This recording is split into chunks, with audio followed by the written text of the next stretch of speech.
স্নায়ুযুদ্ধের পর থেকেই বিশ্বমঞ্চে ভারতের বিশ্বস্ত বন্ধু রাশিয়া। ১৯৬০-এর দশক হতে নয়াদিল্লির প্রতিরক্ষা খাতে অস্ত্র সরবরাহকারী দেশগুলোর তালিকায় অন্যতম মস্কো।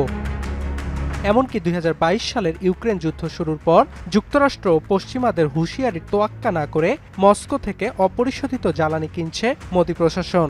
এর জেরে গেল বছর ভারতের ওপর অতিরিক্ত সম্পূরক শুল্ক বসায় ওয়াশিংটন।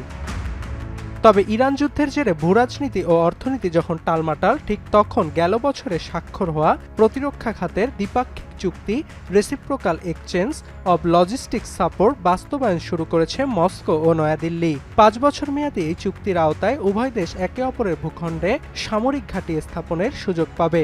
আল জাজিরা জানায়, চুক্তির ফলে দেশ দুটি পরস্পরের সীমানায় ৩,০০০ সেনা, ৫টি যুদ্ধবিমান ও 10টি সামরিক বিমান মোতায়েনের অনুমতি পাবে।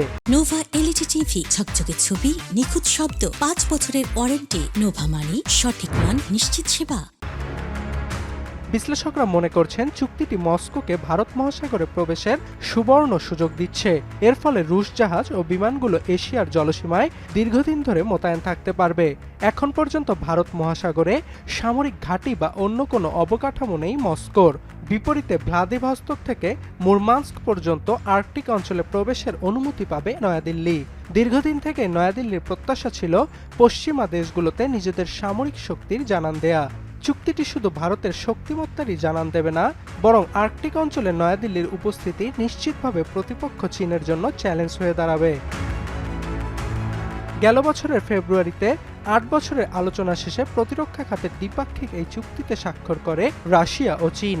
এবছরের জানুয়ারি থেকে এটি কার্যকর হলেও চলতি সপ্তাহে এর বিস্তারিত প্রকাশ করে রাশিয়া।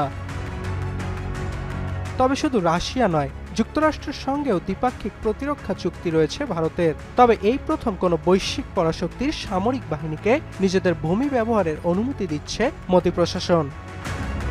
অর্ণব প্রসাদ, এখন বিশ্ব।